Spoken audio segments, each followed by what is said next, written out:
Sha-na-na-na-na. Love you, friend. I'm back in a second. I think actually, even the Reddit worked first try. Sicketh. I'm back in a bit.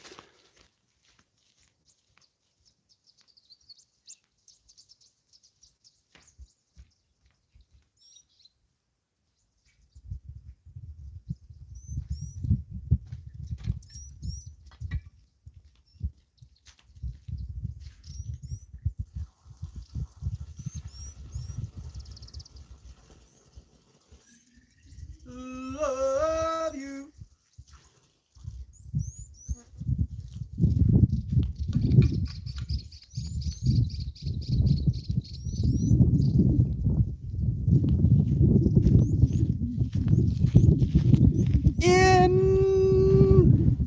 Indeed. And greetings upon you beloved and holy friend. Thank you for joining me here, again, wherever here is in the now. I see you, brother Ryan, beloved sister, sunshine. I'm thinking about Kira Burp with her sunshine sister. I like to say beloved brother Bear, and I try to have an S word, for sister. And the closest one I could come up with is sunshine. Sunshine sisters, but for some reason that's a tongue twister. Already max chaos, like we're 2 minutes into the stream. It's just like all the way chaos. We use our momentary consciousness to say we are this and not that. This, not that. I I don't know if that's the one I want to read today. Let's see if I can read one that we haven't read before, or I haven't read in a long time.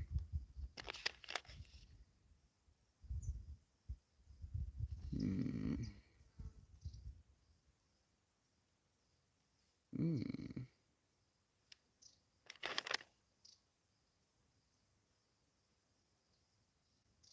Hmm. I think this might be the one.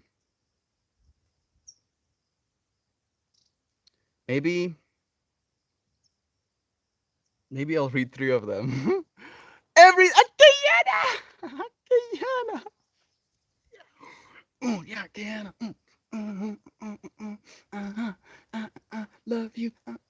Thank you for joining us, Fred. It's so nice to see your name. I've been thinking about you a lot. I talked about you yesterday, even when we did the thank you stream. I was like, sending gay some love. So I want to read a few of these because I feel all of them are so fire. I think maybe I'll read all of them. So the first one goes, you have been anointed with the ability to choose that which you would wish to perceive. Right? Like that's kind of la la, hideous. So nice to see you. Even Jovan, Shani Banani. Right, friend. Milkman, hello again. Hello to you. Beloved Jovan. What a pleasure to have you here with us as well. Guyana on the Reddit, Jovan on the YouTube. We have the trio. We're like never going to be beaten now. I mean, with this much power in a single space, how could we possibly? So the previous one is like food for thought. But these ones, the rest of them kind of get deeper into the thing I want to talk about today. And then the next one goes, forget yourself for a moment. That is, forget your embodied existence and remember the transcendence of your awareness. Now we're getting serious. Huh? A little bit more serious. Forget yourself for a moment. That is, forget your embodied existence so that you may remember the transcendence of your awareness. That is technically the thing I'm getting serious about today, right? Joy Vive, I was just thinking about you as well. I was thinking about your comment on us having to fight nature. If we weren't willing to fight nature, we wouldn't be here today. And I was holding you in my heart in that moment. Love to you too, Joy Vive. It's nice to have you. And then there are two more. There are two more. And these ones are even more in line with the seriousness that I want to address today. And it goes, we incarnate because we feel there is something left undone. What are you here to do? Some of you have incarnated because you felt compassion. That is, You looked upon the 3D world and saw it suffering, so you yearned to bring light to this dimension. You yearned to bring light to this dimension. And I feel like that is where we can kind of launch off from. If you're here in this world, and I do believe you are here in this world to bring light, that you cannot help but bring light, right? Like there is like 99.99% void, nothingness, lack of something in our reality. And then there is the minuscule 0.001 percentage of you. And I believe that you beingness within nothingness is you contributing light. But I want to bring it around into this understanding of getting serious. That in the current society we live in, we're not as serious anymore. And in ways it it has served us. Like we have become less serious about things that didn't serve us to be serious about. But unfortunately, it came with the caveat of being less serious about the things we should be serious about as well. And to kind of bring it into this air of sacrifice, commitment and sacrifice in a way where if you're really serious about thing, like a thing, for example, like I grew up in a Christian upbringing, and there's a lot of sacrificing of things in the Bible. Goodness, they sacrifice so many things. And like the way that I've kind of like had to make sense of it is that this sacrificing of something is basically a a display of seriousness. That you cannot sacrifice something without it being serious. Like the act of sacrificing, whatever it is, time, that lollipop that you really want to eat if you're on a diet, that, hour of time that you thought you had that you're going to have to exercise now for this person that now wants your time when you thought that you were going to do whatever you wanted to. No, no, no, no, no, no, no, no, no, no, no. Those kind of things kind of get in our way, and we can convince ourselves that we are somehow victims to them. But to really bring it into this understanding that this is the way it is, that seriousness, that we should get serious about something in that same way. But and it's difficult. It's so difficult. And I'm not encouraging you to start sacrificing things, but I am encouraging you to notice what you are willing to sacrifice. If you're gonna get serious about something, and the thing I want to get serious about today is light. Specifically light. Light in the context of light is anything that you choose to bring into this world. Okay? So it doesn't have to be actual light. You can make someone bread, and that can be your light coming into this world, for example. And then finding what you want to be serious about in air of bringing your light. If you have this ability to bring light into the world, what light do you want to be serious about? As you friends might know at this point, I tend to be very serious about these streams. Just a little bit serious about these streams. And it came to me today that I am willing to literally sacrifice my life. I will sacrifice everything. All the abundance I receive, all the time I have in my life, all my years for what it is we're doing here. That throughout our entire existence, we have been evolving every single day. All of humanity has been evolving unconsciously. Maybe some of it was consciously, but mostly unconsciously. And now we have come together in seriousness to evolve together, to consciously evolve together, to know that the reason we're showing up is to get better at loving, and yes, I've never been so serious about anything in my life. I feel like I'm a little bit of a psycho sometimes, where I'm like, are you gonna relax? And I'm like, no. In fact, the relax is going the opposite direction. No relax. No, not relax at all. Hey friends, it is our beloved friend, Truth is the Light himself, Contoons. Hey friend, I've been working on that drawing. I hope to bring light to this dimension. You already are, but the bear. Thank you for getting serious. Nudge, nudge. Thank you for getting serious, friend. Is Gateway Process here as well? Did I miss her? There she is. X and O's. Love to you, friend. So nice to have you here with us. Sacrifice is something that could be useful if you are aware of it. There we go. I agree cartoons. I agree, and in that way, I am very aware of the sacrifices that I'm willing to make, and I'm making them. I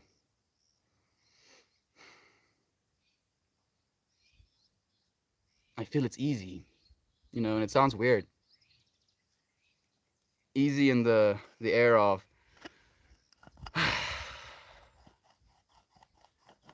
there's so many things to do in this life, right? And so many people will expect you to do things slash expect you to do things with them. And I'm very proud of my ability to still do what I know is supposed to be done, to still be serious about something, even if people try to convince me otherwise. If I listened to the criticism, to the warnings, to the advice that people were trying to give me before I started this, streaming journey with you friends, then I wouldn't be here now. I would be probably, working in IT. I would probably go back to IT just because I'm good at that shit. But then we wouldn't have this. We wouldn't have this moment, And in the same way, people are gonna try and tell you what your light is. They're gonna tell you what you're supposed to be serious about. They don't know, yo. Only you do for your life. People are different. People are so different, and I feel we're lucky enough to have found some similarity, some synchronicity within one another in this space.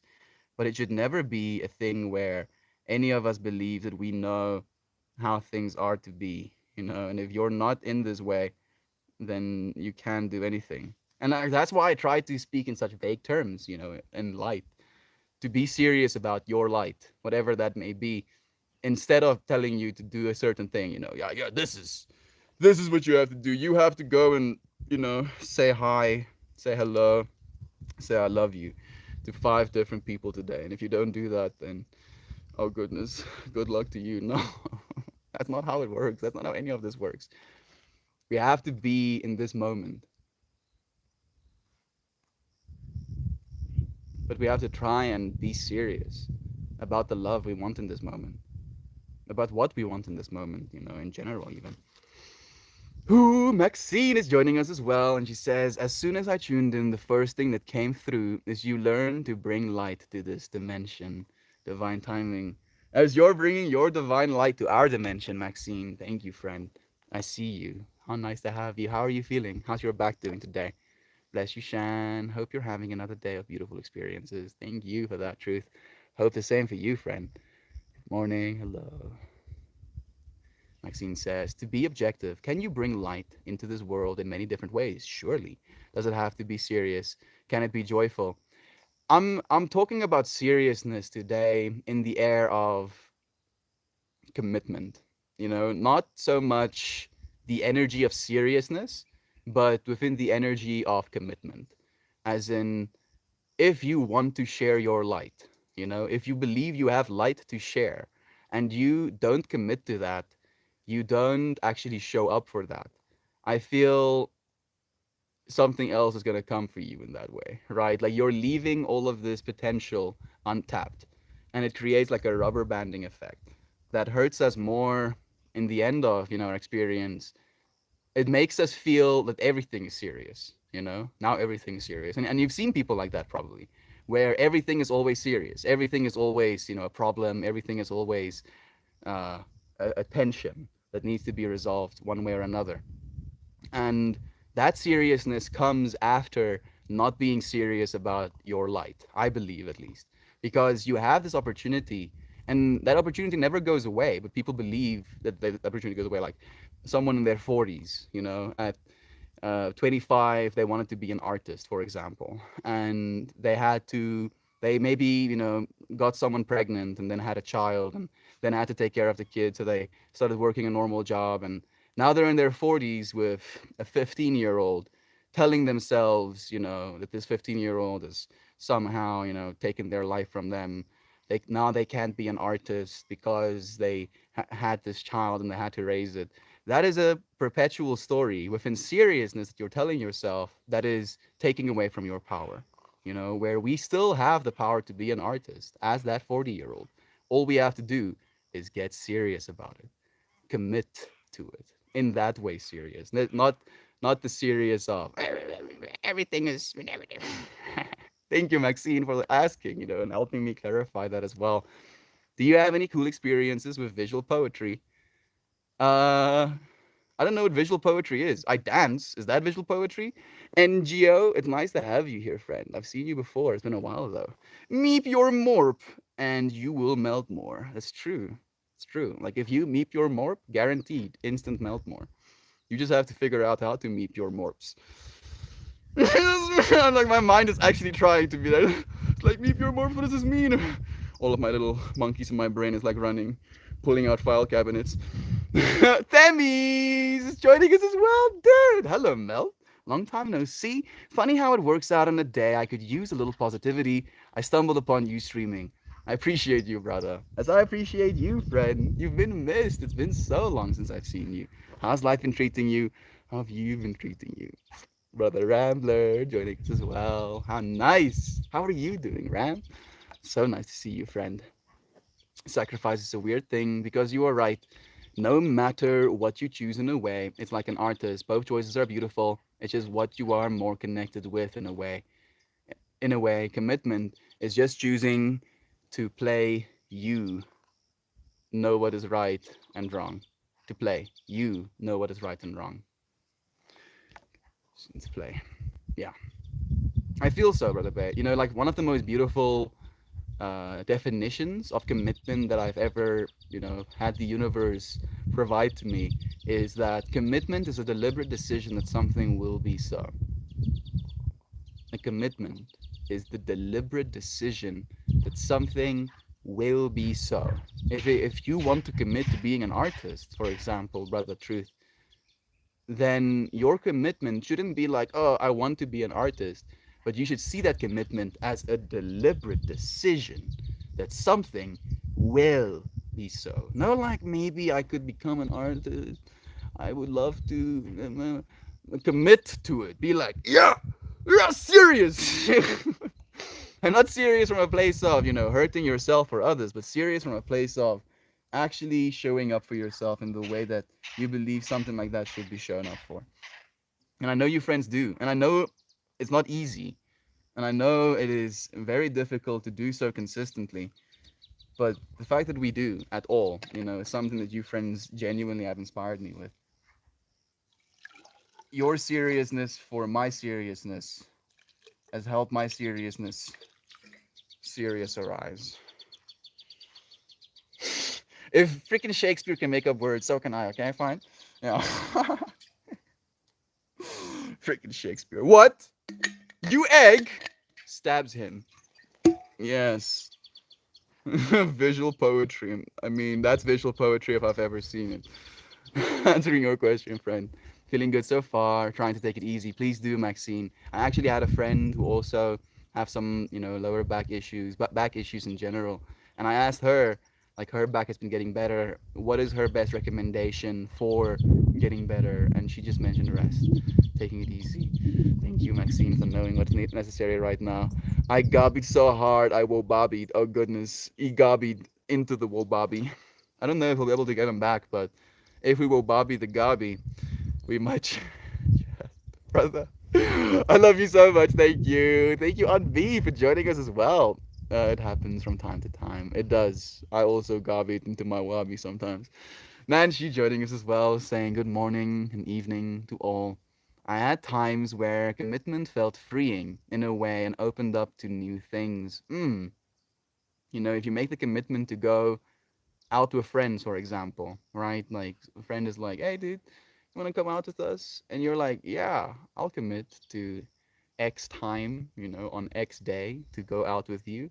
And if you made that commitment in the air of trying to mitigate any potential social, status with your friends, as in, I said yes because I don't want them not to like me, then it's not really a commitment for yourself, right? You didn't make the deliberate decision that something will be so. You made the decision because that is what someone else wanted for you, of you. So to kind of like bring into our air, into our minds, the commitment as an understanding that your saying to the universe, basically, this will be so. My friends invited me to this, outgoing thing, so I will be there. And then because you've made this commitment, Nanshi, you have that freeing moment in that space where you get to experience things that you wouldn't be able to experience if you didn't meet your commitments. And the fact that that is the way that life is, all the way through, that if we show up for our commitments, life shows up for us, and that is something to be serious about. We can be playful in that serious pursuit, but I feel being serious about that, instead of being serious about anything else, might serve us. Ooh, ching chang, walla walla bing bang. I don't know if that's the one you went for, about the car, but that's the one my mind took. By being here, I've learned how to be serious on another level for myself, to show up for myself as well as others. Another level of commitment. There we go, Maxine. You completely understand what I'm talking about. Heather, I've been thinking about you a lot, friend. I will be running a poll to have the best, or at least like maybe like the 10 best. I don't know how many I could put in the poll, but a few of the best flowers. I don't even know if I can do a poll like that. I'll try and figure it out. But I want to do a poll, where the best flowers in my current gallery basically gets, you know, extracted. I don't know how to use words right now. I'm sorry, Heather. And then we're gonna make stickers of it. So it's in the plans. I just don't know which ones would be ideal to make the stickers out of. Do let me know, friend, if you're interested. The difference between a dream and a goal is a plan and a timeline. Someone intelligent. A dream and a goal. Hmm. What comes first? You know, that's the thing that I'm thinking about. Does a dream come first and then you get to set the goal? Or can dreams arise from goals? Like my initial goal was just to do this for a year. And then my dream became that I could do it forever. And then I made a commitment to doing it forever. So I feel there's some non separation in that as well, Heather. Thank you for sharing that wisdom, though, friend. I love that. NGO says, good vibes, man. Visual poetry is like random occurrences in nature in front of you that seems too poignant to be coincidence. Dude, every single sunset I've ever seen in my life, NGO, is just like straight up visual poetry. I mean, looking at a tree, dude, how is that like? My brain melts.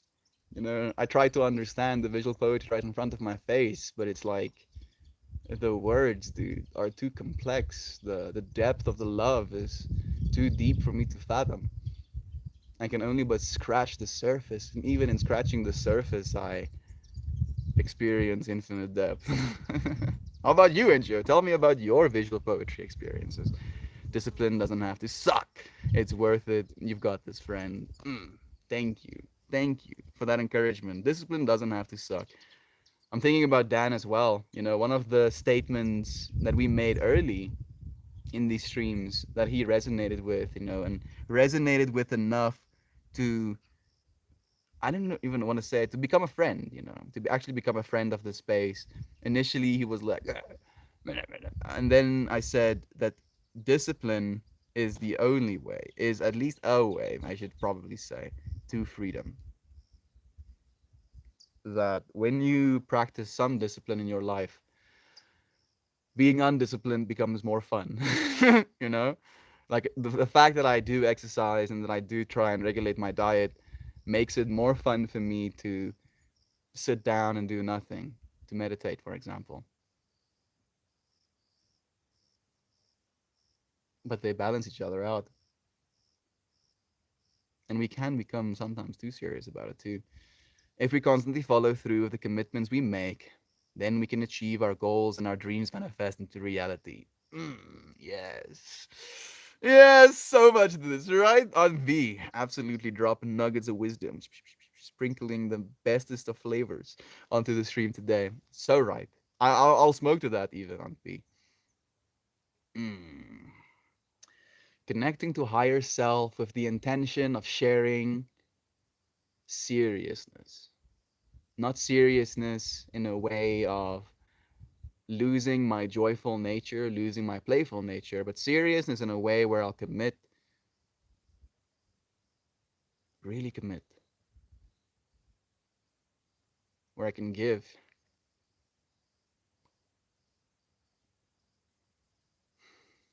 where I can become.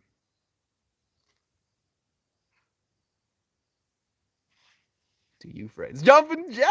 I've missed you, friend. I see you. So nice to have you here.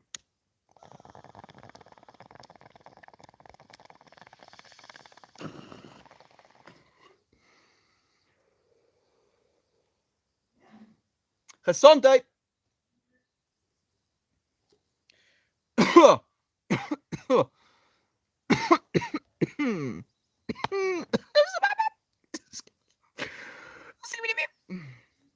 I'm fine. Breathing, drinking water, being held down by gravity. These are the little things that we take for granted. And yet, how grateful can we be just to have even a moment of like what we think of as stability? I had this, uh, how do you say that exactly? I read this post on r slash DMT of a person anecdotally talking about their experience with an entity and how the entity basically was just trying to convey to him the importance of being here, of actually staying in this experience. Where he was telling the story, and I haven't really had experiences like this myself, and I'm curious about that as well. I have logicked, made sense of it by the way of I already do that. So like I'm not giving you enough information. Some individuals, when they go into the DMT realm, they get confronted by entities that try to talk to them, that try to convey some sort of information to them. Where every single time I have a DMT experience, it's like I'm in the center of the infinity, flying through the infinity as the crossing point of that infinity. So it's like I look into this infinity, realizing that that infinity is within me, within the external, right? Like there's no separation. So I kind of, in that space, try to articulate, try to tell myself what it is I'm experiencing, why it is I'm experiencing what I'm experiencing, trying to analyze my depth through that depth, if you will. But some people get these experiences where an entity approaches them and has a conversation with them. And this individual had this experience where this entity approached him and had a conversation with him, not understanding how he's there, recognizing him, scanning him as an entity, and being like, you're not supposed to be here yet. That you are almost like, and this is the way the person, and I'm not saying that this is the way it is, I'm just sharing this as a perspective that you're supposed to be here from a place of not only sharing your light, but from a place of being on vacation. That being the infinity, the quintessential infinity as ultimate awareness is exhausting. That you come to this experience to almost have that ultimate awareness filtered through an experience that you call a human being. And that you are at this point, as a spiritual being, resting in your body, like sleeping, like and it's because of the sleep that our world is in the state that it is right now. But it's also why people don't want to awaken. Not really. That's why unity scares certain people, because it's a remembrance. They think that within unity they'll lose themselves, not realizing that what unity means is that there is no self. Not in the way that we consider self. I in the way that I consider myself as Meltmore apart from the rest of the world, and I can, as Meltmore, do things in the world. That is an illusion of self in the way where the things we have in life right now cannot be done by a single person. It's impossible for a single person to make an iPhone. That the iPhone, and this is an example again, arose from the collective humanity in the way where an anthill arises from the collective ants. Like it's not one ant that built the anthill, and a single ant couldn't build the anthill. They have to work together to realize this next step of an evolution. And our technology technically arose from our evolution as a tool. Everything that we've done, the reason we're here right now is because of the tools that we made. It started really rough. Weapons and fire. Those were our original tools. And now our weapons and fire has become these things. You can use this thing as a weapon. You can use it as a torch to illuminate the way. You can use it to show someone something in the darkness. Like there's so many analogies we can pull from these technologies right now.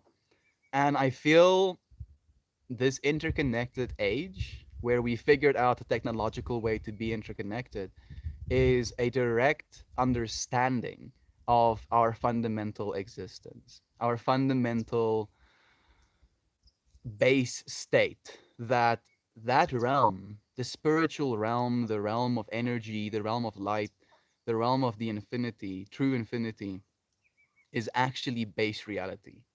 And that this is the illusion, that this is the experience that is foreign, novel.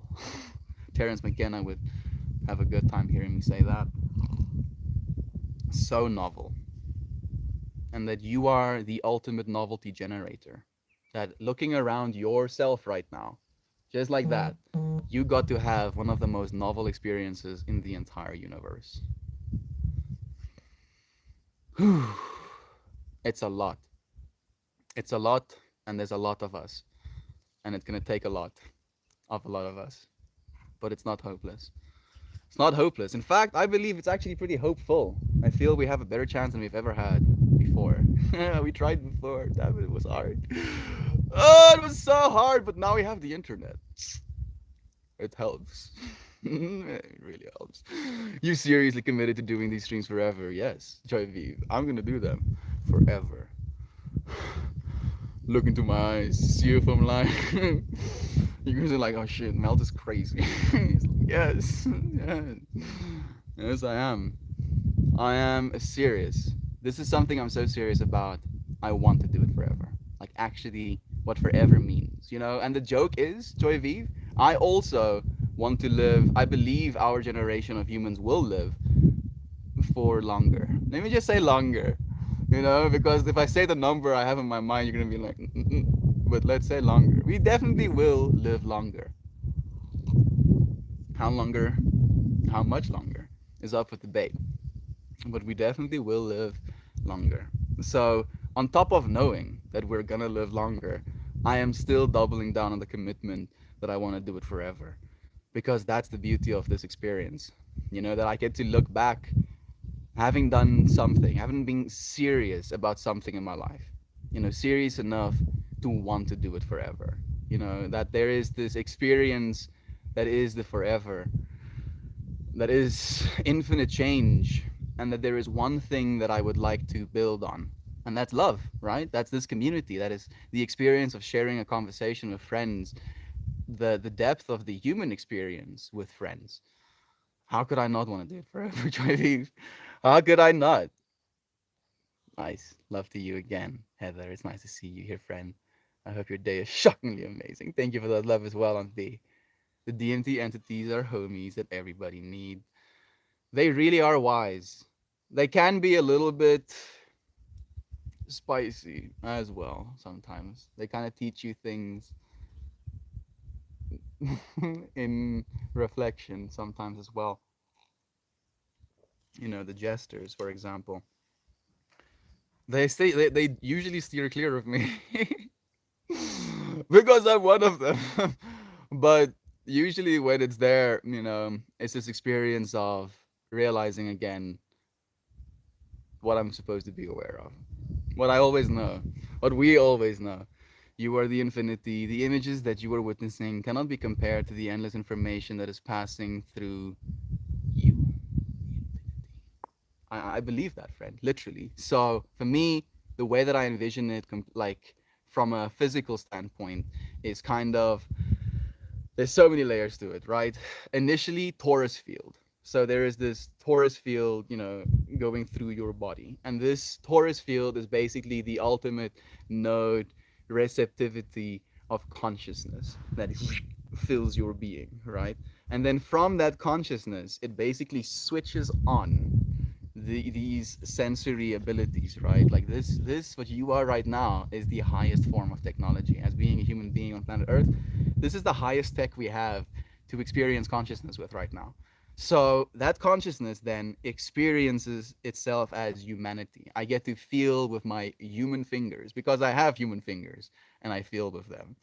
All right. But if I didn't have human fingers, if I had little, doggy toesies, then I would feel my doggy toesies on the grass instead of feeling my fingers right now. Okay. I might be stretching this a little bit at this point.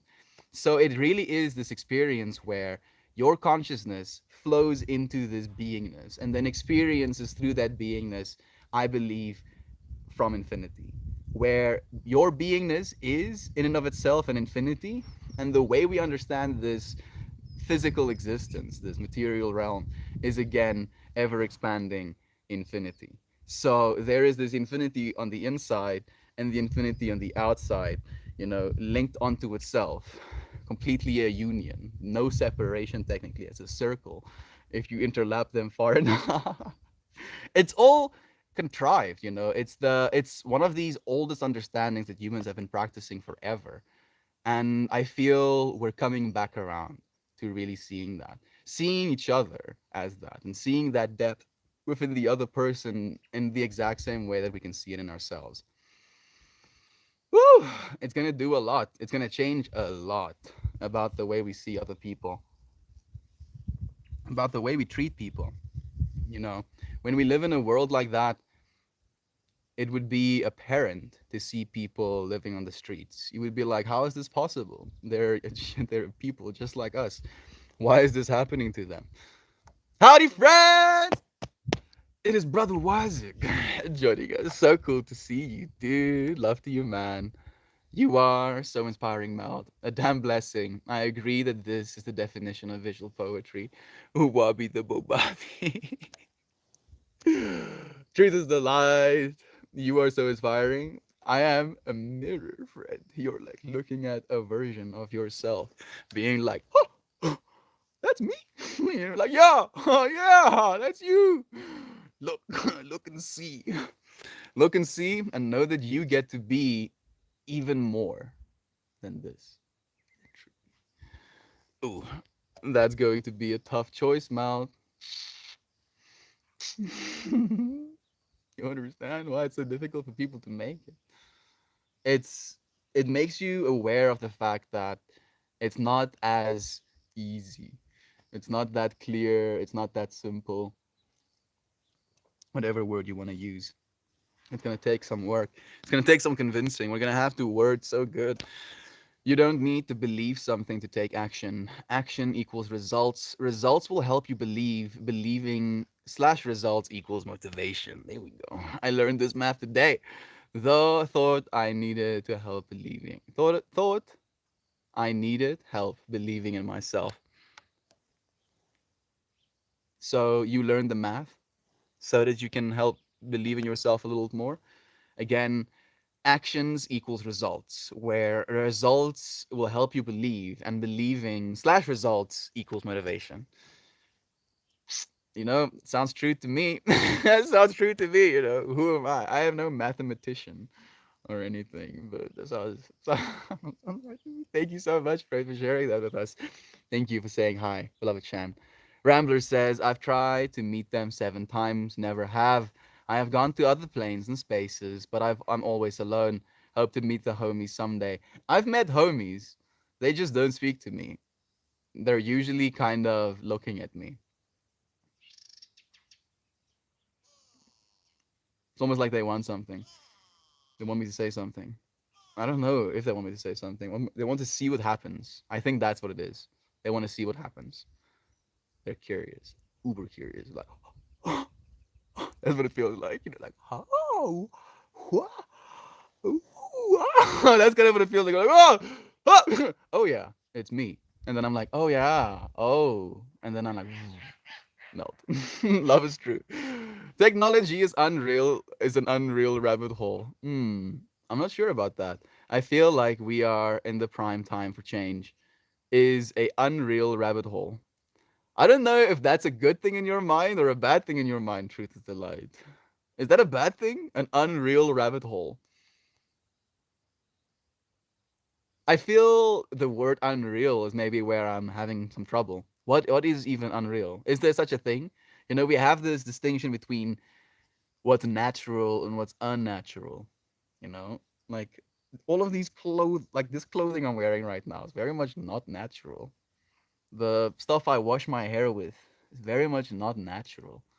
This piece of clay, the rope that it's holding, is not natural. The crystal maybe is natural. My physical body may be natural, but the plastic holding my water, the cell phones that we're using right now, is not natural in traditional sense. But it didn't grow from trees, but natural or real to me is pretty much everything at this point, where all of these things arose from our humanity in the same way that THC, for example, arises from a marijuana plant, that it has the ability to manufacture these things, these ideas almost, like if THC was an idea that the universe had, that idea becomes manifest in this plant.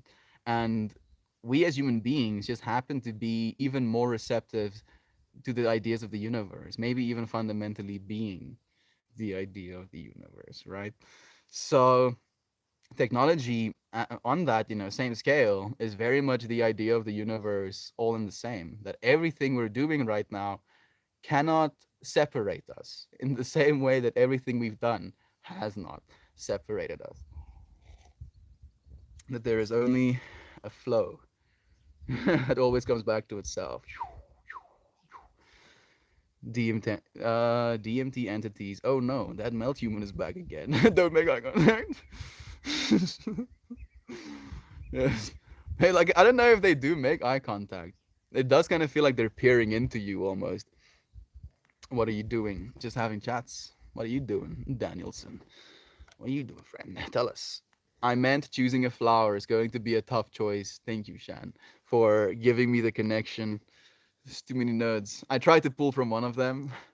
I pulled the wrong one. I still got to share nonetheless, though. I'm no mathematician either. But it's the same as saying the secret to running faster is to run faster. Yes. Now the real wisdom is coming out. How's everyone today? I had a difficult day, but I'm feeling great, because the regardless of the difficult day I had, I got to be strong and truthful. I got to be serious. Got to be real serious. Yeah, so serious. Stand for something. Instead of standing against something, I stood for something. And even though it was difficult, that seriousness got me through it. How about you, brother Isaac? How are you? How was the office? Are you back home right now? I do think so, but I'm not sure exactly. There is no secret, or not back at the office, back from the office, as in home right now. There is no secret. Just gotta do it. Being serious, just doing it. Finding something and letting it compound, letting your light compound. My screen is showing 444. I've been seeing 444 a lot as of late. A lot, a lot. I actually sent a 4 minute 44-second voice note to a friend who sent me a 5 minute 55-second voice note today, and I was like, mm. Yes. Thank you for sharing the synchronicity with me as well, Maxine. How are you doing? Ocular perception through the filter of willingness to witness the swirling, spinning chemical mix. That is the human. And the fact that this chemical mix self replaces every 7 years, I feel like that's the thing that kind of boggles my mind the most. We're so identified with who we are but we literally are not the same person, on a cellular level. You have been completely replaced in the last 7 years, and it's this analogy of the ship.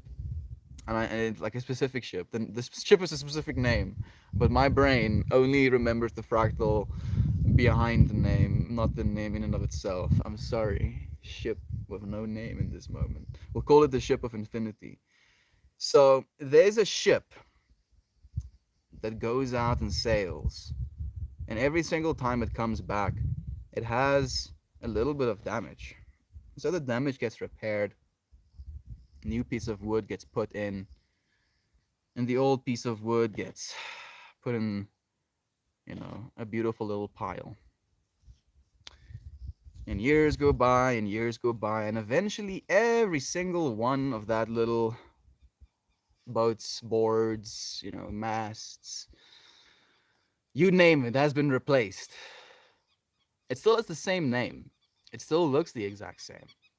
But on a fundamental level, that ship has been completely replaced. And then, alongside the fact that the ship has been completely replaced, we've kept all of the other wood, and then in turn rebuilt the ship. Might not be perfect, might have a few cracks here and there from damage sustained, but now it looks the exact same.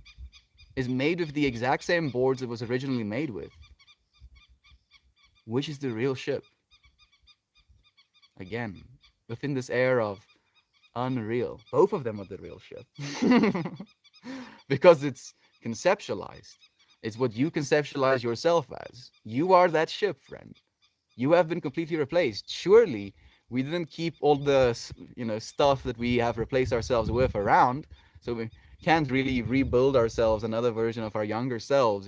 That would be a whole trip. Every 7 years you age, you have that age version of yourself. So you age 7 years, you have another 7-year-old version of yourself that stands next to you. Age another 7, you have a 14-year-old version. So you just have a 7-year-old now and a 14-year-old you that come along with you for the rest of life. Then a 21-year-old you, 28-year-old you. I was freaking trippy with that. That would be crazy. But anyway, isn't it sick? You are not the same person that you were 7 years ago. Not on an emotional level, not on a physical level. I believe probably not even on a depth level, that you are actively growing and becoming even more into infinity, into actual infinity. It's crazy. Thank you, Jumpin, for being here for this experience, friend, with us. I feel you have to be strong to, to be in this experience for as long as we have. Doing all right.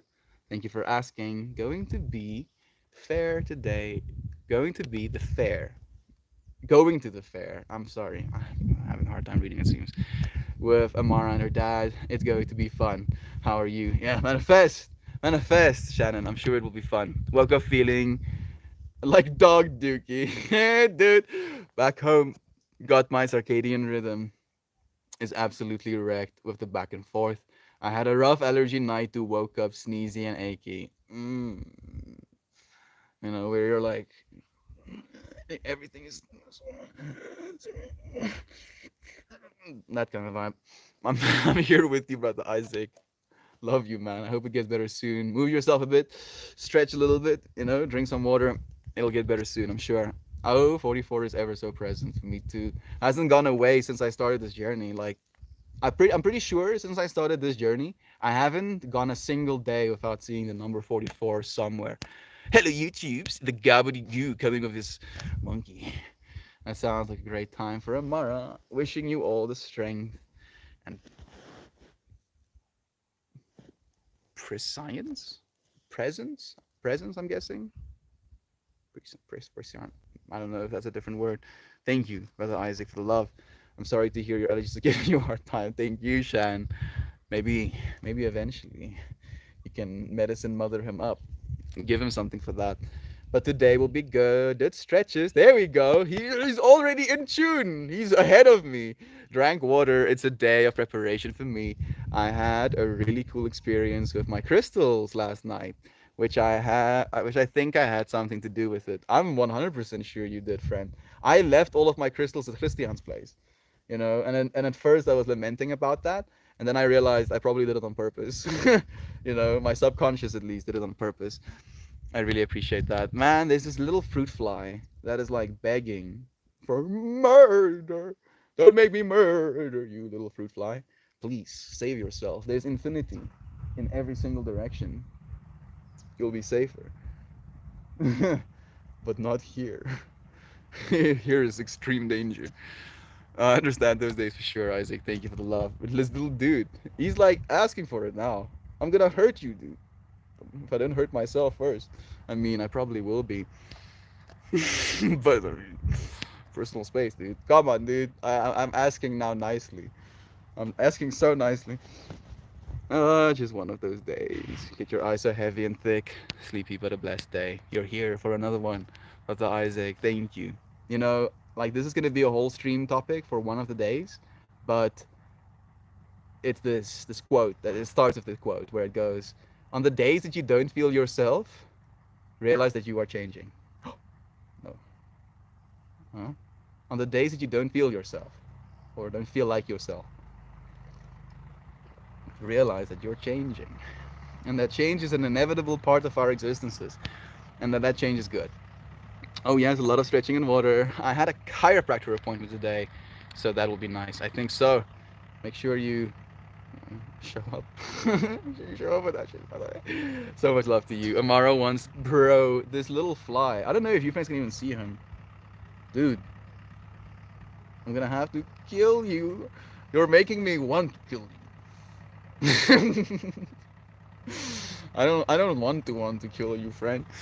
Oh, it's so nice, Isaac. I really, really. Amara wants to go on the rides with her dad, and I really, really, really don't like fair rides. I'm happy that you get to go with her nonetheless. Shannon, thank you for doing that, friend. It's gonna mean so much to her. Oof, I played that role, my friend. It can be tough. Hope your tummy holds on. There we go. Who Needs Tears is here as well. Thank you for the love, Fred. I see you. How are you doing? I like being grounded at all times. Yes. Imagine if you were the fly. I am. I am. That's exactly what I was saying with the whole I would be hurting myself as the fly. But as the fly, I am like straight up of like my experiences. Look at this thing. And then this thing is like it's like, whoa, whoa, this thing is like almost killing me. Let me go again. And then from the perspective of evolution, of my species, that is not wise.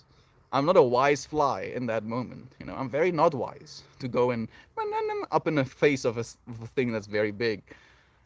So then inevitably, I get defeated by the infinity, and I don't get to pass my genes on to my children, my potential children that I could have had as this fly. And then my future children never learn the behavior of getting all up in the face of a big being. And then they get to survive because of that. All of the versions of me as flies that gets to survive. I'm like all of this stuff is with me. It is. It really is gateway process. Like these are the first things that I think about when I'm like, please, little fly. That's why I say something about it first. Like I want him to save himself. He needs to learn how to save himself. Oh goodness. Thank you. Thank you for the encouragement though, gateway process. Last night I was taking the time and meditating, examining my stones. It was a set I used to cleanse Jasmine's chakra a bit ago. At one point, I felt like my mental barrier was softening and melting. I put the third eye stone on my forehead and had an intense sensation at the back of my brain. I don't know if your friends know, but just, applying pressure on your forehead or on this third eye spot is good for you as well. Sensation at the back of my brain felt like the feeling of my jaw eating something sour, that pulling feeling. So I felt like we had to cleanse them. It was really jarring. So I put them in water and out in the moonlight, excited to feel them tonight. Like I believe there is going to be a full moon tonight, right? So I don't know if it was full moon for you yesterday, last night. How does it work? How does it work? I don't like I know it's full moon for me tonight, so maybe they'll if you want to have them stay out, for the next full moon as well. I, I don't know if that whistle is supposed to be for me.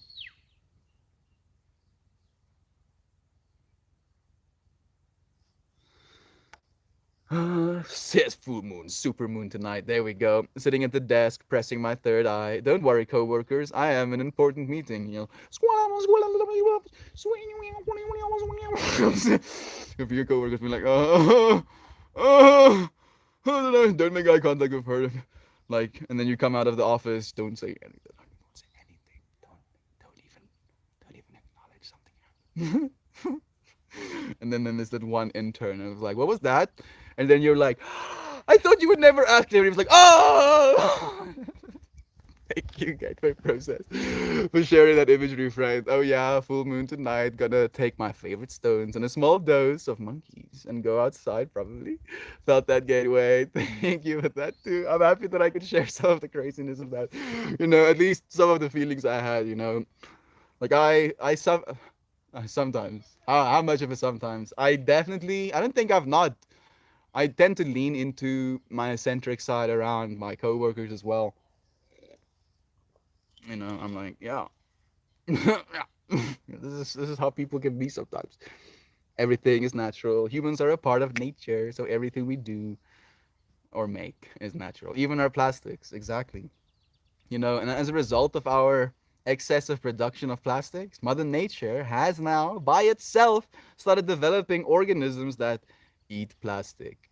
That on our Pacific garbage patch that is like floating in the middle of the ocean, we went there, did swabs on the freaking, like plastic heaps, and now we're finding microorganisms that have evolved to eat plastic. So nature is like, sick.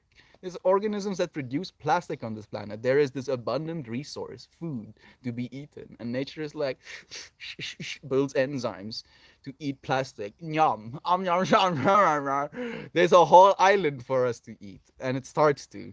Like, isn't that bonkers? Like, that really inspires me. Nature ain't got no time for nonsense, dude. Will literally eat you if you're in the way. Yet, where I was wondering how many of us were doing that simultaneously. I mean, how powerful is that if all of us could do that simultaneously? I look forward to the group meditations that we will still do in the future as well. We are synchronized. Mm.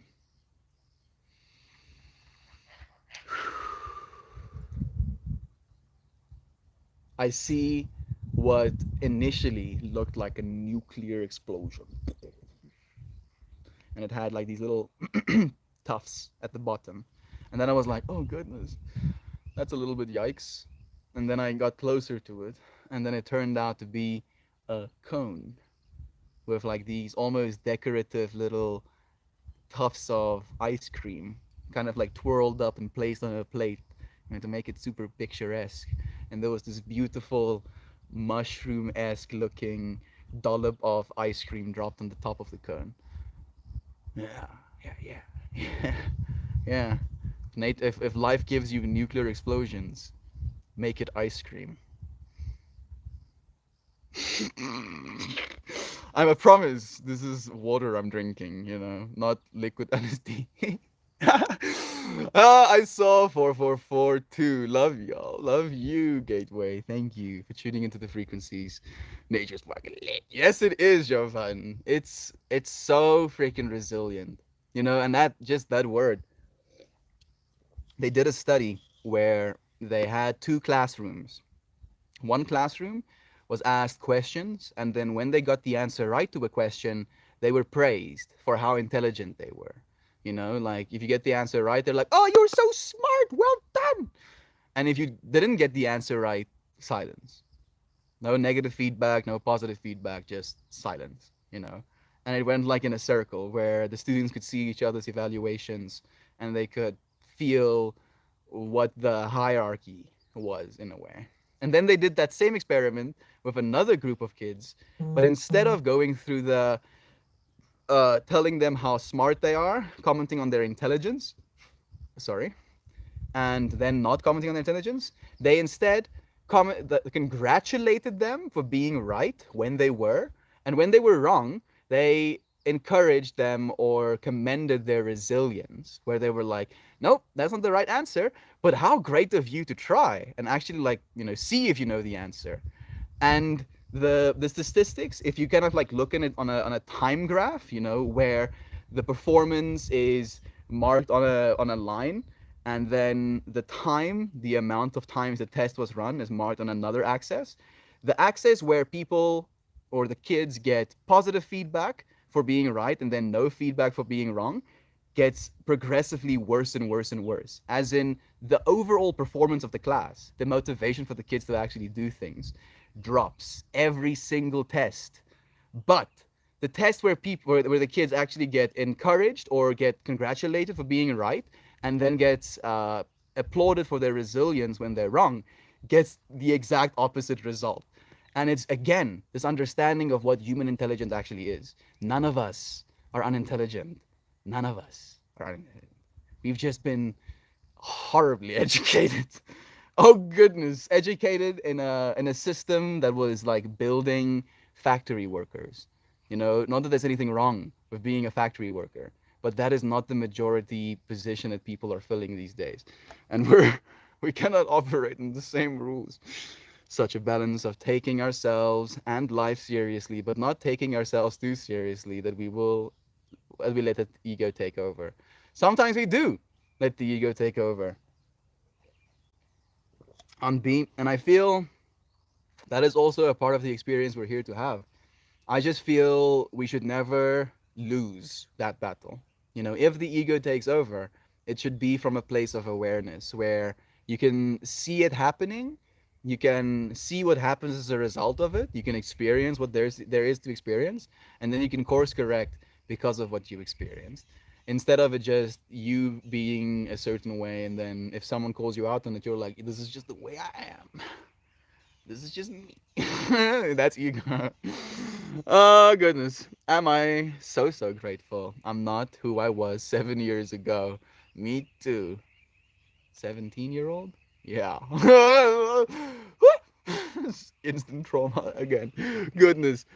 I DM'd you yesterday, Melt, about how to send you a package from the States. Was it on which one of the platforms? I haven't seen it just yet, Joy V. Thank you.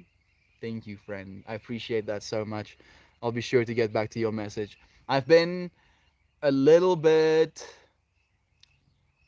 heavy, heavy in my day to day life, which makes it more difficult for me to be light with my internet life, if that makes sense.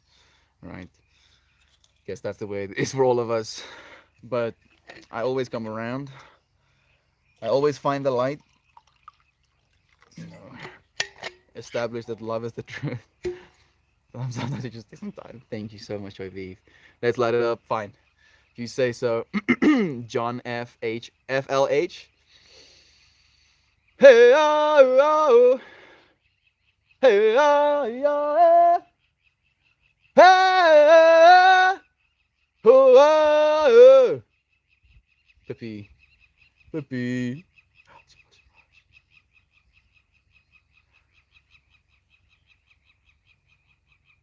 Looking at me, looking at her, looking at her, looking at me, looking at me, looking at her, looking. She looked away. I won the staring contest. Cheers to you, friends. To being silly, right? Within the topic of seriousness, to being silly as well. Thank you, friends, for being silly with me.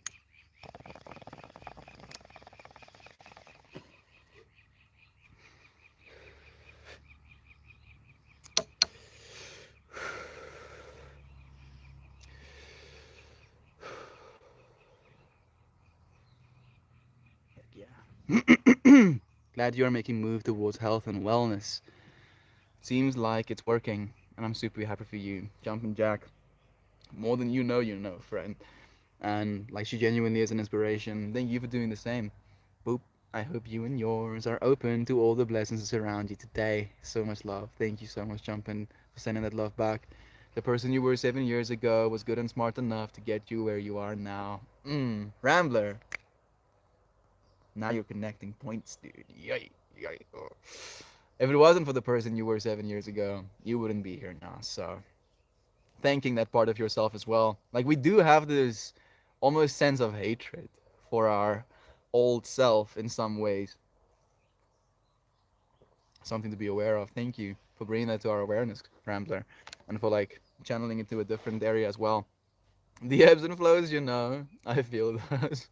You know, this is like the ebbs and flows of life. Cosmic giggling, Jovan. Literally cosmic giggling.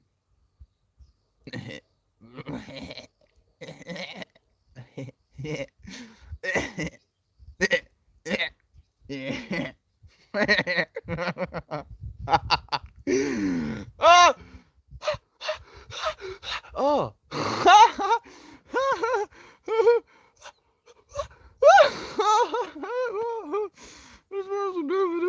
Oh goodness, it can be exhausting sometimes.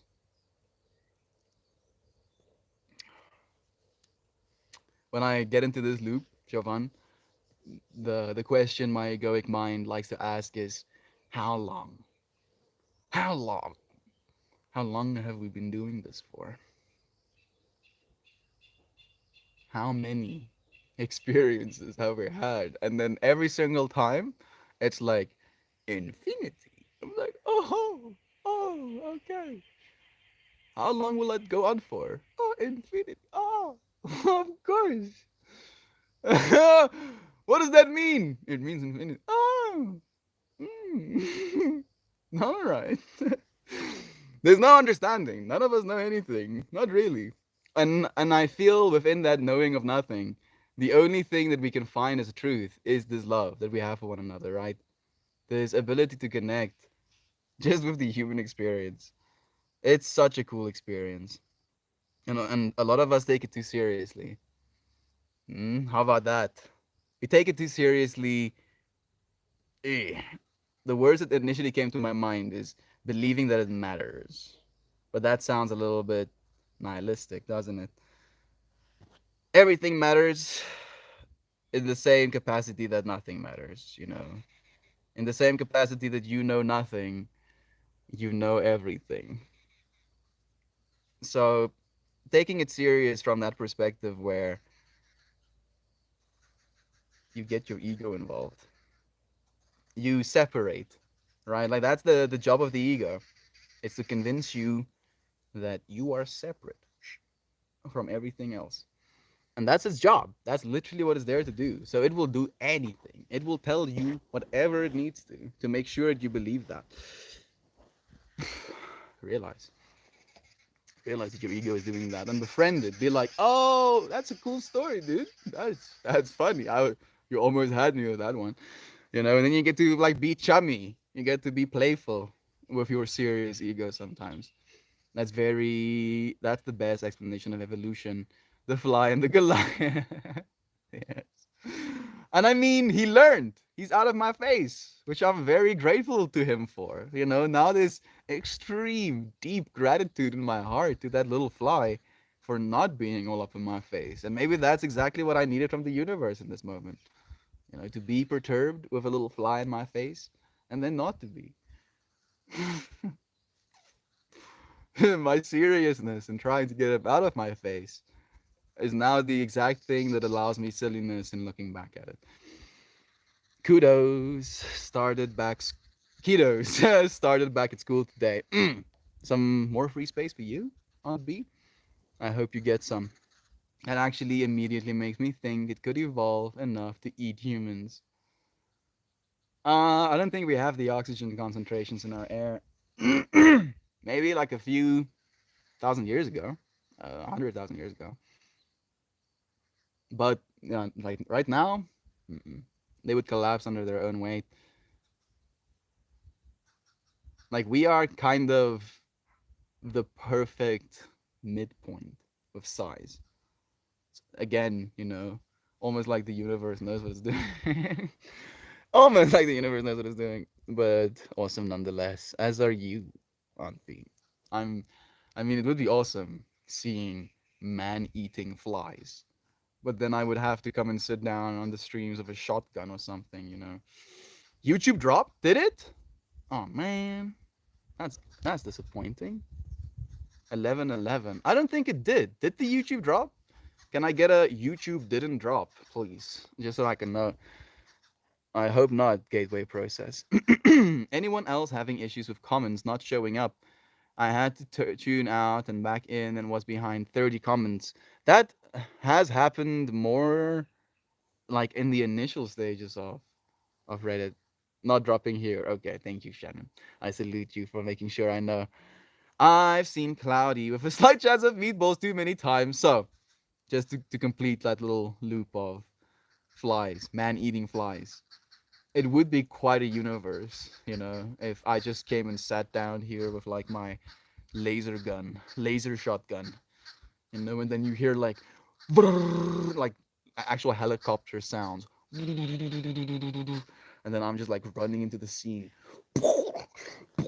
These freaking massive flies falling on the ground, like I'm shooting one, fly falls over me, breaking out of its exoskeleton, breathing. I'm sorry. This is my mind sometimes, most times. Breaking out of the man-eater flies, comes and sit down on the stream covered in fly guts. So, where were we? Love is true, right?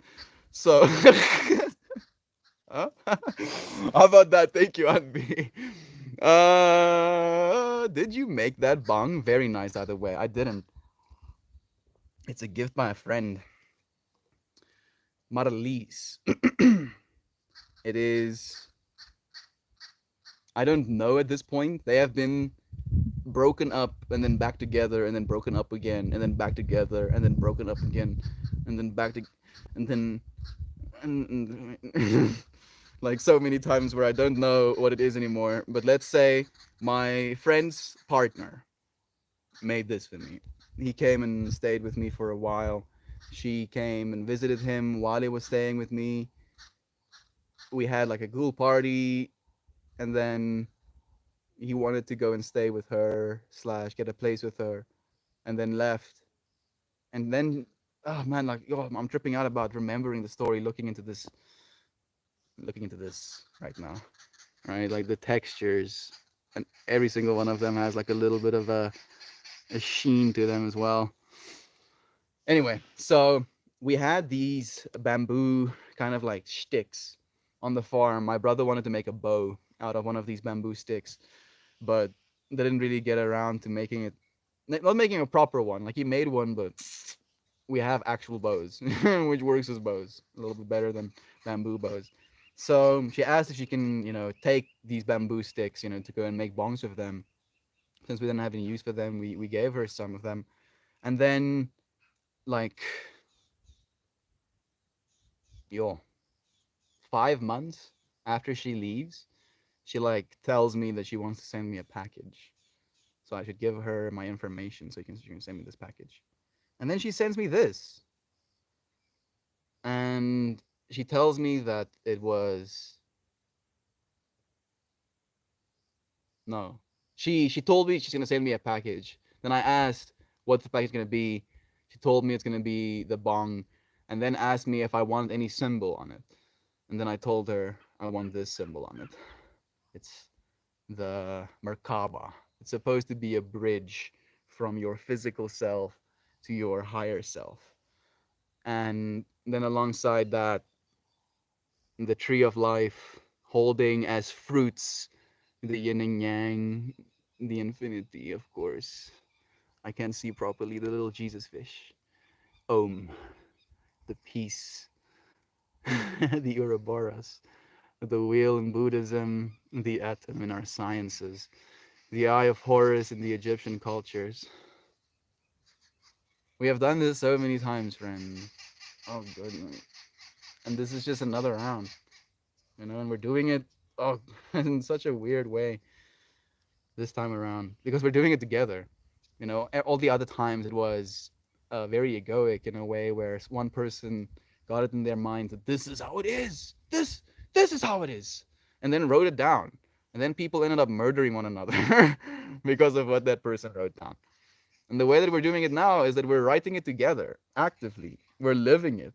We don't even writing it. We're like actually living it day to day, moment to moment, right now. It's a whole shift. Cosmic terror and chuckles. Yes. You know. You do know. We're not getting out of this alive. Don't take it too seriously. One of my favorite, I think it's Alan Watts, right? One of my favorite Alan Watts quotes. Don't get, you're not getting out of we really aren't. Mm. Melt more. Attack of the man-eating flies. We're gonna do it. We're gonna do it, Truth. We're gonna do everything, dude. Like, like eventually, as I was describing that imagery, we'll have AI literally making it. So as fast as I can give you friends these visual things that I'm experiencing, I'll have an assistant, an AI assistant, showing you it, so you get to see into my mind through the mind of an AI, and the more we do that, the better it's going to become. Into infinity, to the point where I'll be able to express the things I feel in depth so much that we will all grow in our depth. Pepe, alsjeblieft, liefie woefters. My family comes home and then she just loses her mind. Like I've never seen a dog that scared of everything. Like just everything is.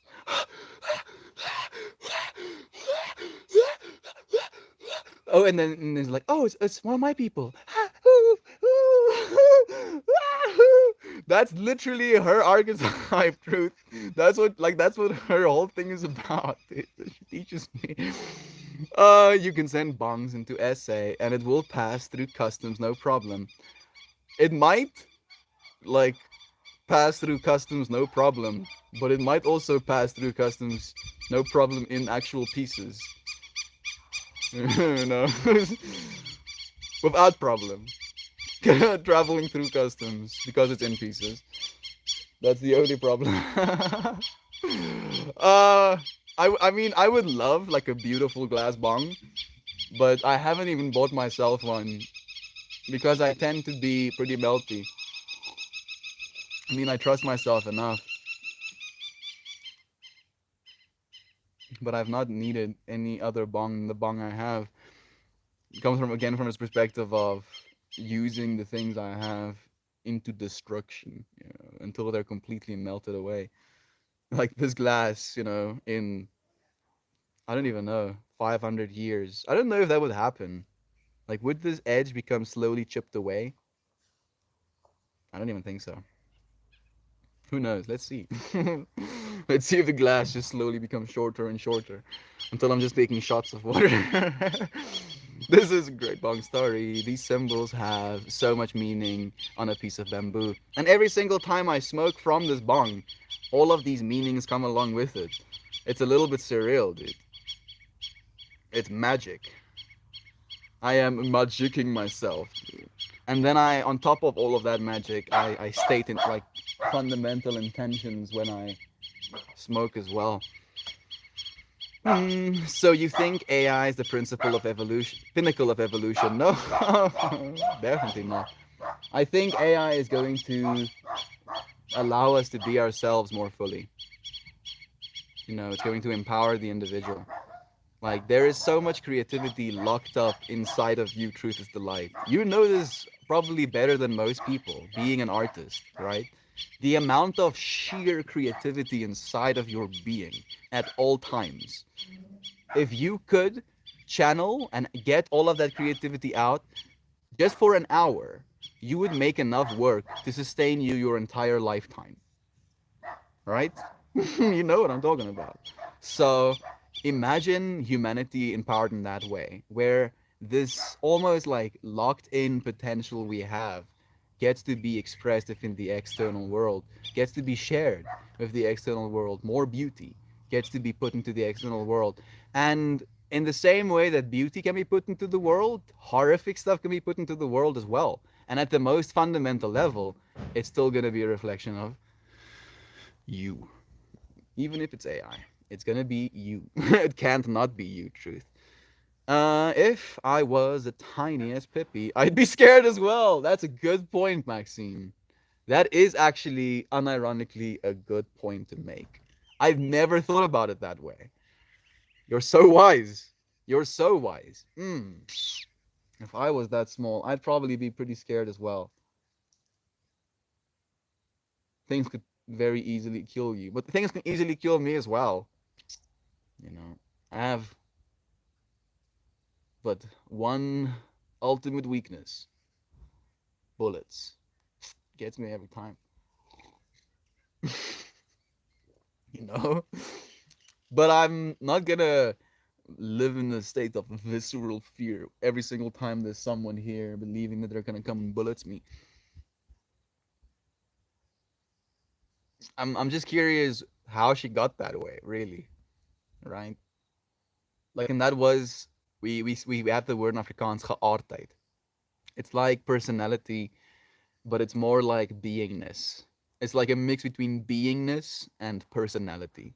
Geaardheid. It's like your art is like earthly. It's like your groundedness. I don't even know how to translate it directly, but her geaardheid was that way from the very beginning. Where even as a little puppy, hearing a loud noise sent her absolutely running. Hey, Nova is joining us. What a cool dude. Ah, that's how my dog Howie is. He was barking while Pippi was barking. He's also like, there's danger somewhere. There's danger somewhere. Literally thousands of miles away. He's like, oh, the fuck, danger. Losing their little minds. What time is it for you? It is 26 minutes past 5 right now. How about for you, Nova? I'm back. I must have been the elves in the server room that my office is next to. The mystery room is either the door to Narnia or an entrance to hell, depending on the day. Hmm. Man, just hearing the words Narnia. Narnia, I feel, is one of my favorite fantasy movies ever. Like, they did so many parts right. Like, they did the combat, the massive war of magical beings. Absolutely, shut her up. Very cool. um, very cool to like 15-year-old Mel. That was like, yeah. This shit was lit, yeah. Part of me wanted to go to Narnia. Looking back now, I feel I'd probably be the little kid getting abducted by goat people, getting fed Turkish delight. That's probably me. What the fuck's happening right now? I just got here. I just got here. Why are these people feeding me some Turkish delight? That movie unironically got it in my mind somehow that Turkish delight is like the thing. If you would be willing to like basically sell out your family for something, it would be Turkish delight. And I got it in my mind that Turkish delight must be so good then. And then I had Turkish delight for the first time, and I was like, I mean, I get it, but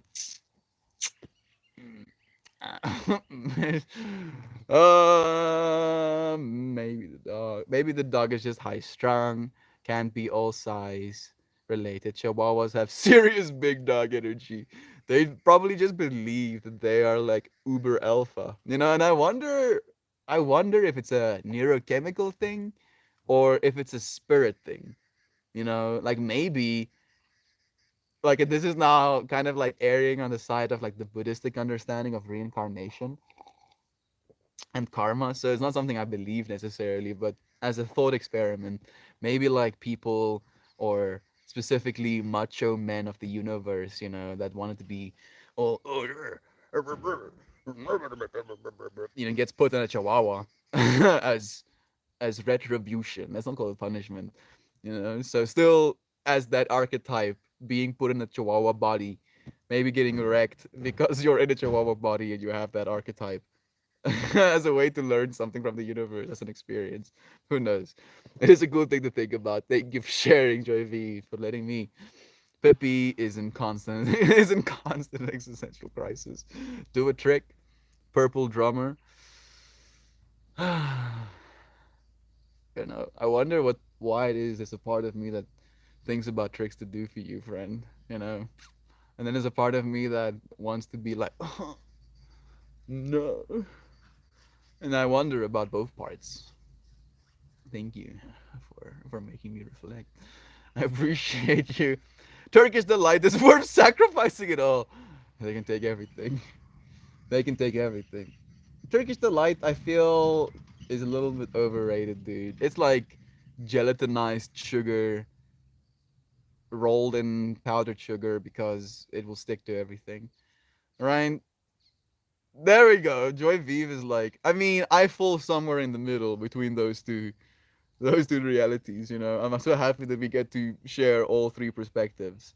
On the one side, Turkish delight is worth sacrificing your family for. On the other side, Turkish delight is foul. And on my side, hmm, Turkish delight. I see you. I recognize you for what you are, Turkish delight. Thank you. Not for me though, but for some people, I'm sure. Thank you, Shabib. I love you so much, friend. That I love that these, shifts of perspective, throwing us through the infinity. Dang. A gateway. We love it, John, through another dimension. This is the way it is, Every single one of us are one of those dimensions. Narnia is magical. It's better than the new Lion King. I watched the new Lion King in 4D, I think. It was a 3D movie with glasses, and the seat was moving, and they would like run fans in our faces if there was like wind or like running, and they would like spritz water in our faces if we went into like a water scene or there was like a waterfall or like it was kind of absurd. It was like, huh, this is much, and I paid like 50 RMB for a ticket, which is like 100 rand, which is like $4, less than $4. No, a little bit more. Man, $5. $5 for the whole movie. It was kind of nice. I kind of enjoyed it actually. The people that went with me, my work colleagues, they were like, "Oh, that shit was so childish." And me as I was just like, "Oh, wow!" My inner child was having the time of his life. It was just vibing. Turkish lifestyle. The first Disney movie I saw in theaters was Aladdin. Such a great experience. What was the first? Did I ever? Most of the Disney movies that I watched on VHSs, on our TV when it was raining. Like that was how I watched Disney movies at first. Lilo and Stitch, USC. The Road to El Dorado, that one is big. Aladdin I watched a bunch of times, but not as many times as the previous two. What else did I really watch? I mean, I watched Toy Story into Oblivion as well.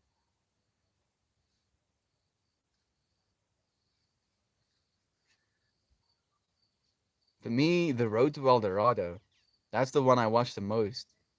That movie as a kid, I was like, Yossi, the world. Look at this world. World and world and world.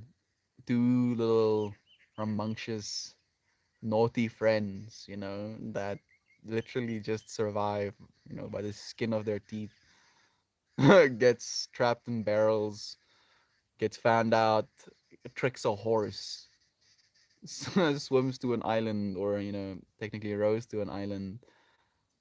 It's the right island. They follow a map into this gloriously beautiful a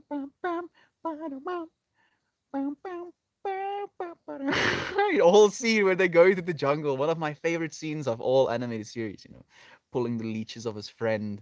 That showed me like brotherly love in a way that I haven't seen it in my real life. Still to this, I mean, like I feel I've got to experience some of that brotherly love at least. But movies as kids, actual magical experiences. I feel like a movie at this point. I believe almost that movies are in the same way that psychedelics are, where it can show you an understanding, a story, a trip, and then you can feel things in that trip. You can see things of yourself in that trip, and you can give it to kids. It's just weird to end it on that note. What was the first Disney movie you remember seeing, Melty? I think that was it. Was it? 'Cause what was the first Disney movie I ever remember seeing? I'm going back so far, it's hazy.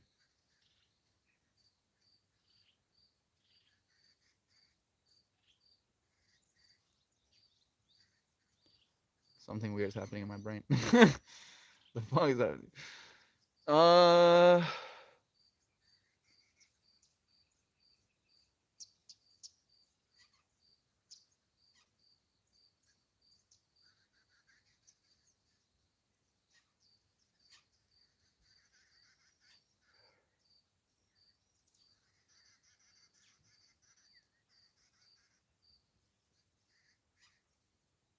man, Monsters Incorporated. I think that's my first one.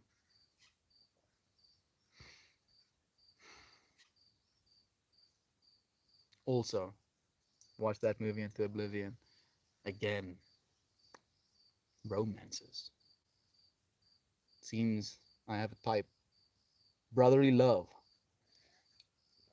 Dudes hyping each other up, being there for one another. I felt I didn't have that as a child. You know, I felt so unrelatable.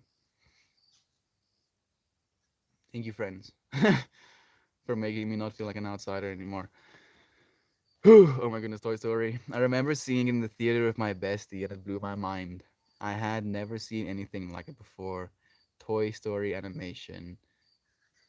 Toy Story changed animation, literally. It was like a display to the world of the change in ages.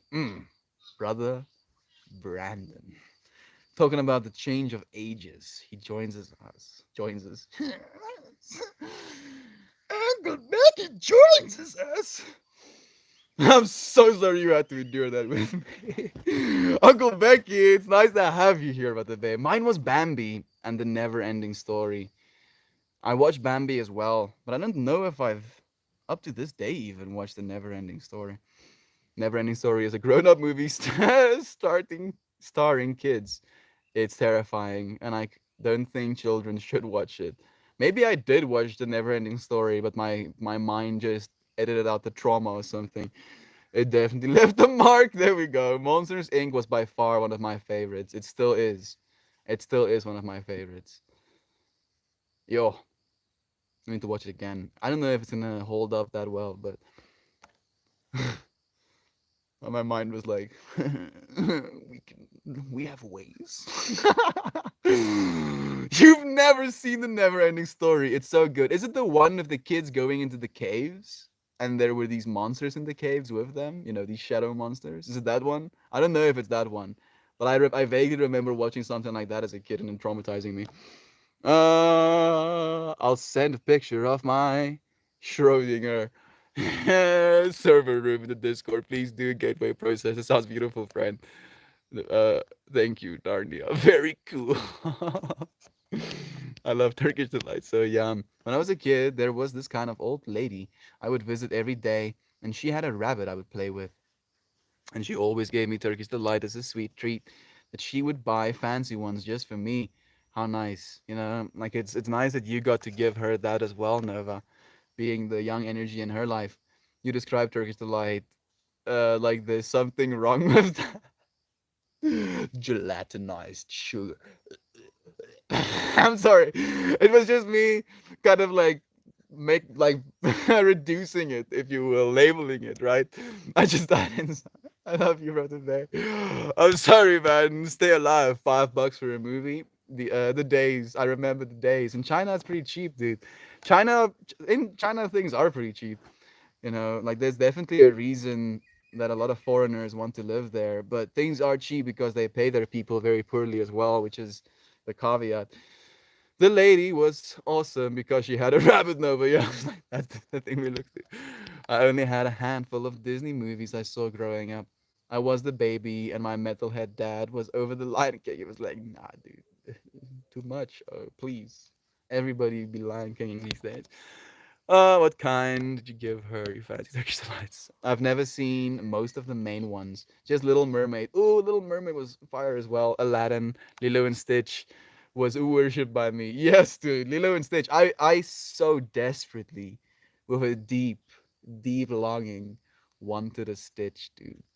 Oh goodness. I believe that if I had a Stitch, all of my problems would instantaneously be solved.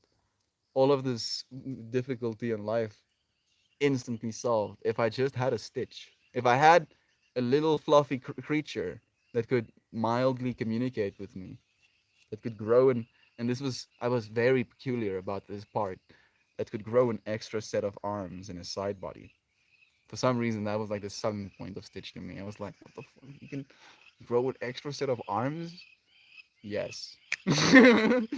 So yes, I need a Stitch. Damn it, universe. Can I have a Stitch, please? Please. Please, can I have a Stitch? Please, please, please. I want a Stitch. There's somewhere a mad scientist in the future watching the stream right now. He's like, oh yeah? You want a Stitch? He's bioengineering a Stitch right now. Stop, mad scientist, please. I'm sorry. I'm sorry. And they're like, no, Mel, you've asked.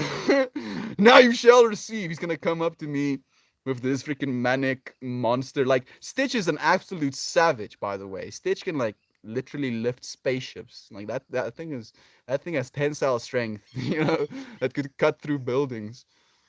Having that thing in like a titanium cage. He's like, here you go, Melt. Here's your Stitch. Opens the cage and just like kills half the human population or something. I'm sorry. I'm sorry. This imagination is going too far. I'm taking it too far. Let's stop it right here. Never see the never. Maybe it's not. Community fund proposal has successfully been submitted for review and consideration.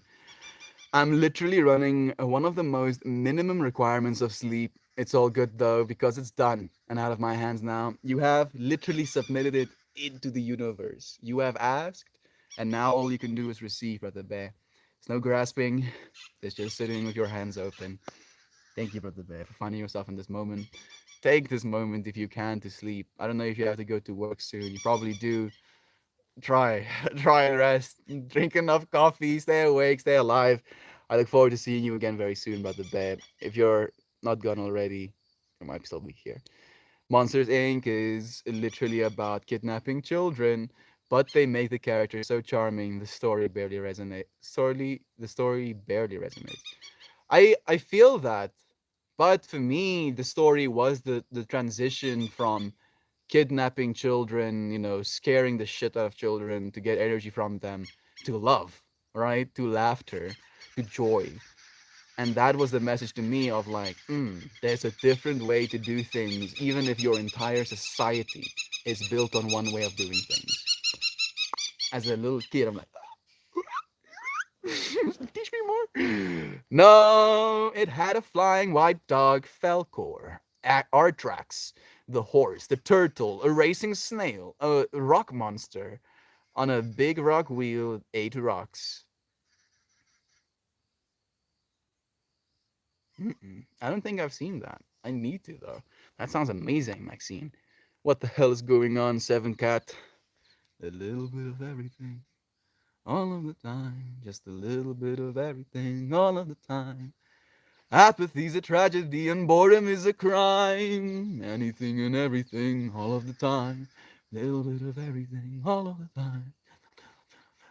All of the time. Apathy's a tragedy and boredom. We're just having chats. Seven cat 999. Very interesting username. Having some chats. Specifically chats around getting serious about light, about your light, about the way that you want to share your light, and then doing that. Lilo and Stitch was the first Disney movie to show hoodoo, to show hoodoo. Hoodoo? I don't know what hoodoo is. Hoodoo?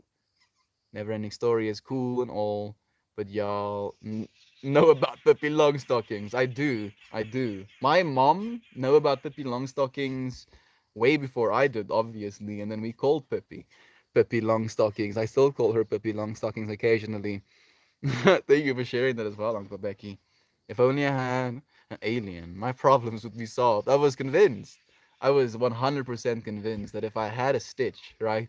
Like this thing is like a murder machine that is like playful and like communicating, and he's become attached to me, and he can grow extra arms, specifically the extra arm cry part.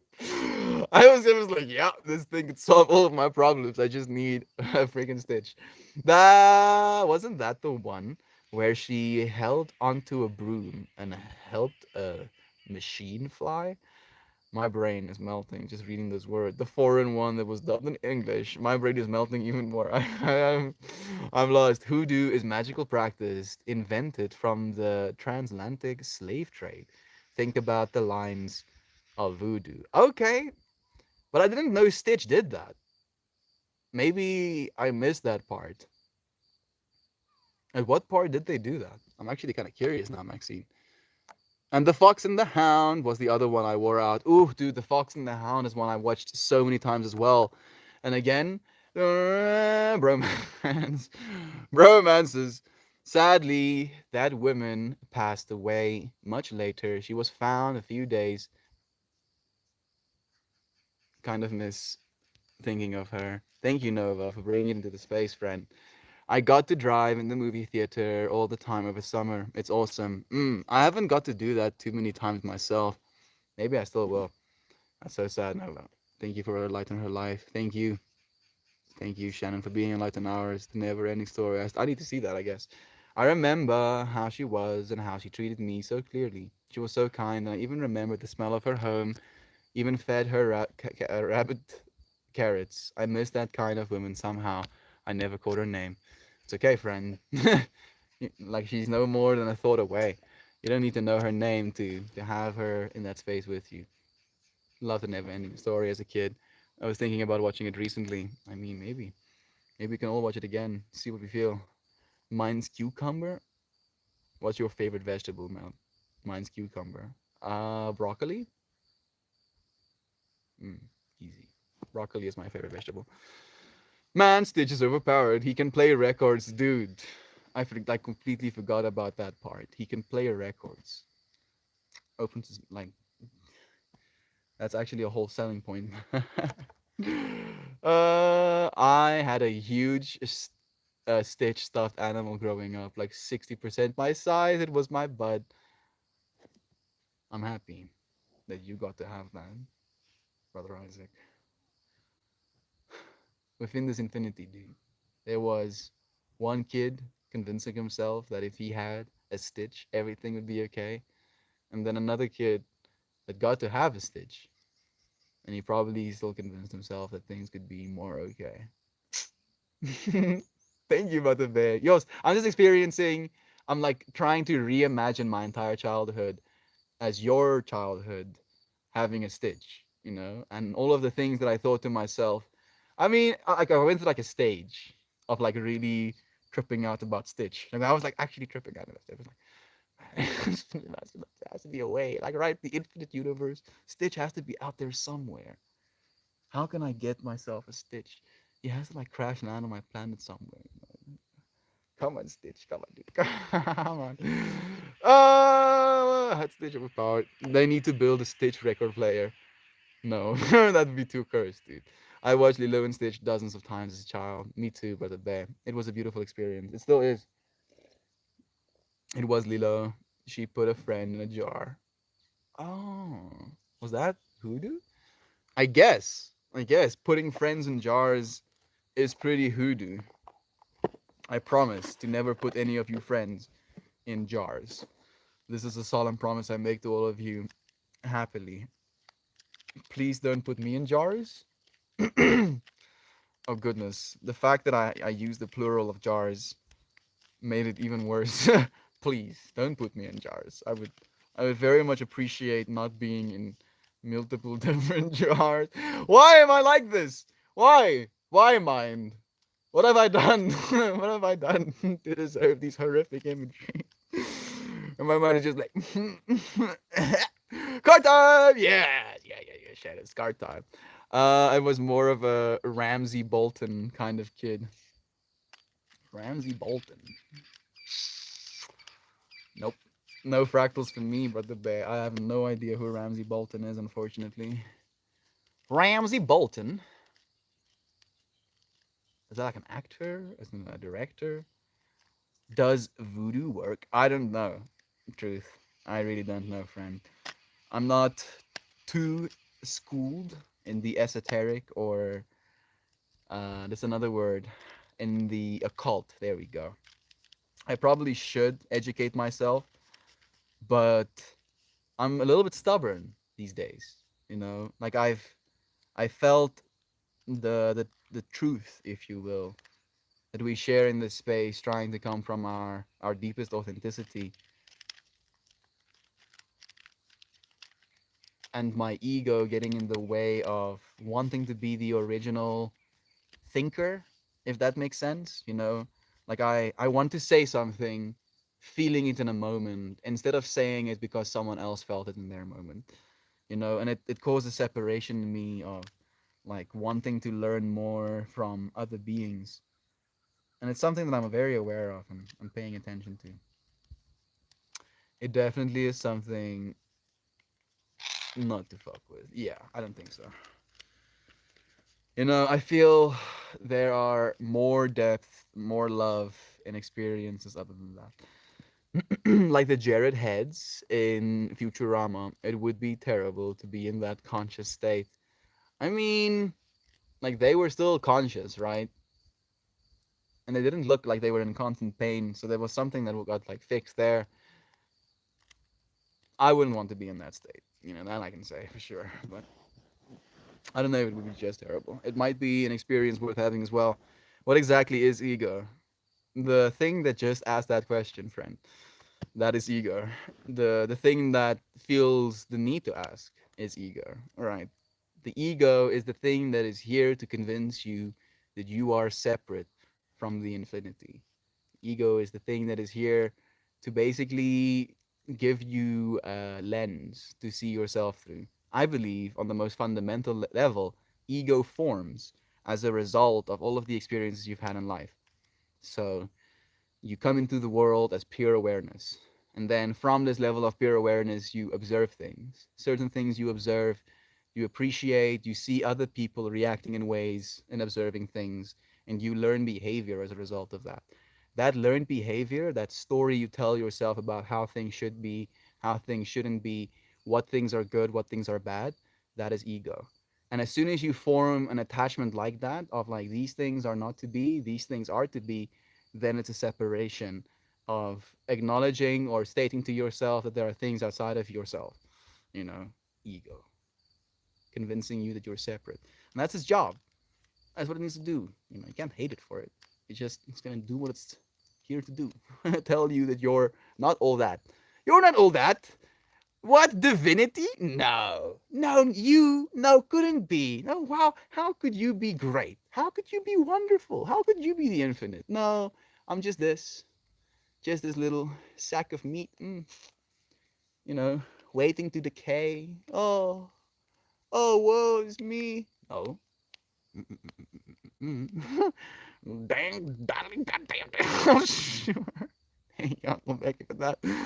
The new animation movie Sea Beast is really good. I'm happy that you watched it, brother Bear. Did you see us? Mm. I like for me watching that movie. I was obviously the you know, and then Christian was the captain to me. And in this context, you, Uncle Becky, are the captain to me as well. Oh, goodness. So, I told you, friends, that when you open the Reddit, it kind of gets stuck on a number, right? So, I noticed that there was synchronicity with the battery percentage where it was 31 and the 31 watching. And I was like, satisfying. And then, out of all of the cards we could pull from the deck, we pulled card a 31. New beginnings is a beautiful one. It's a mother breathing life into a child with like the chakric colors surrounding them, two golden ratio hearts. both of their hearts overlapping. Mother's hair as stormy clouds, with the amount of stuff that must be going on in her head in that moment. What a gorgeous card. That's so beautiful, right? Magic. I see you, mothers. That's trippy. No, you, Brother Bear. I watched it before. This card is for you too, the Sea Beasts, dude. I've watched it 2 times now. I'll probably watch it more times. Many more times. All of the times. What cards are those? Tarot? No. Sacred Geometry. I currently have 29%. It was 29% while I was showing our friends. And there was 29 in chat. Dude, it's 29% right now on my phone. More 29, more synchronicities. One more time, and then I'm going to read to you, friends. It's really good. Now I get it. Voodoo, hoodoo. God dang, I'm not to fuck with. No, please, please. That's not your light. I don't think voodoo is any of our light. Nowadays, children will grow up watching the new Mulan movie instead of the original, and that makes me sad. Me too, Kenko. Unironically, Mulan was also one of the movies that I watched many times as a child. I also believe that I needed a Mushu. Can I get a card? This card is for you, Kinko. This card is for you, friend. Seriously. And this card is for you too, Nova. And this card is for me. And it goes about new beginnings. New beginnings. Breath. Prana. Birth. Can I get a card? Here it is, Brother Bear. Again, Mulan is such a good movie. It was my favorite. Mushu was my favorite.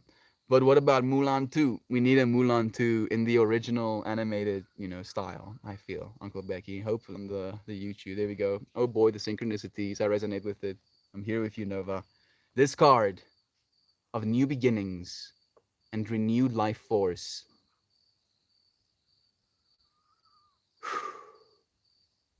The mother, goddess, passes on the breath of life, the vital, life sustaining force of living prana, as the child is birthed into this plane of existence. Hearts formed from golden spirals carry the energy of deep love to this new beginning. Pulling this card indicates that new beginnings are expanding your life. Breathe into this new energy and feel the life force residing there. Follow the prana in your breath as you inhale and exhale. Feel how your energy is renewed with each breath. Picture yourself breathing life into each new beginning, whether you are birthing a child, a relationship, or a creative project, a proposal. Inhale life force into your lungs and heart, and then exhale prana into your endeavor. Feel the evolution of your new beginnings filled with life force and success. Recognize how the events of your life activate new beginnings each and every day, with each breath, with each fresh viewpoint. How about that? How about that, Kinko? If that's not the card that you needed right now, then I don't know if there's any card that's going to be the one for you, friend. New beginnings. Breathe into the things that you want to be serious about, right? That's the thing that we were talking about today. Get serious about something. And that seriousness is that breathing life force into things. Being serious enough to want to breathe life force into something. Goosebumpies. I need to process. Yeah. Chauvin, I love you to molten bits. Love with such intensity that you go splattering out into infinity, being back in this moment to experience it. Love you all so much. Love you, Javan. Love you, Brother Nova. I kept breathing in the air as you spoke. I'm gonna breathe in life force into my creative project, like this card mentioned. Please, please, Brother Bear. I needed that. Thank you, Mel. Thank you. Thank you, friends. Thank you for being here with me to pull these cards, to read what they may say. And again, right? Like on the most fundamental level, it's just sounds. And now you friends are feeling something. So I appreciate you taking the time to feel. Would love there is a Mulan 2 in animated. Yes, it's here. It's here now. Thank you, universe, for Mulan 2 animated. It's called Mulan 2. There we go. Even if defeat seems to be the only possible outcome, I must press on because the victory is just on the other side of the defeat. Let the darkness of your defeats breathe life to the victory of others. Uncle Becky. Thank you, Brother Bear. I appreciate you added the tag. Uncle Becky, you are awesome. He really is. Love that. And all of you friends. Love you so much, beloved friend. Thank you for joining me in this moment. I'm going to show you the moon as well. Beautiful day, everyone. Love you all dearly, Melt, and all you amazing friends. Love you, Shan. Thank you for joining us, friend.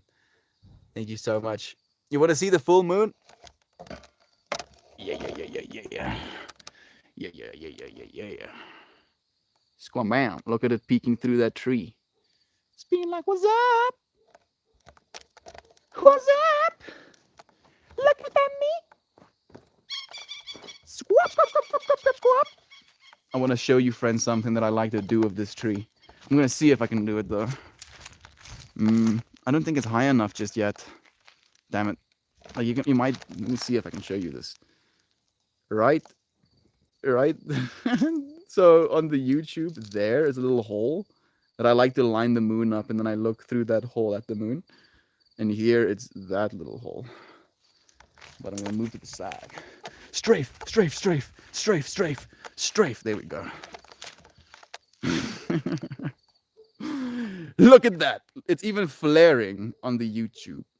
So much power, absolutely off the super moon.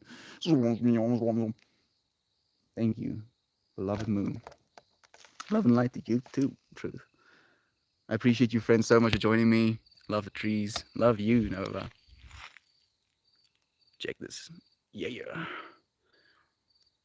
The infinity is beautiful. So many fractals. Love you. I tried to take a picture of the moon last night, but a lens can't do it justice for my eyes. Not just yet. Not just yet, Jovan. We'll get the text soon enough. We'll be like, wow. Maybe like do it as I mentioned. Like through the little hole in the tree, send like a beautiful picture to your friends. I so hear you, Ja. Love you, friend, so much. Us being like, oh, look at how beautiful, and then we take it with our cell phones, and it's like this small little white dot on the screen, and we're like,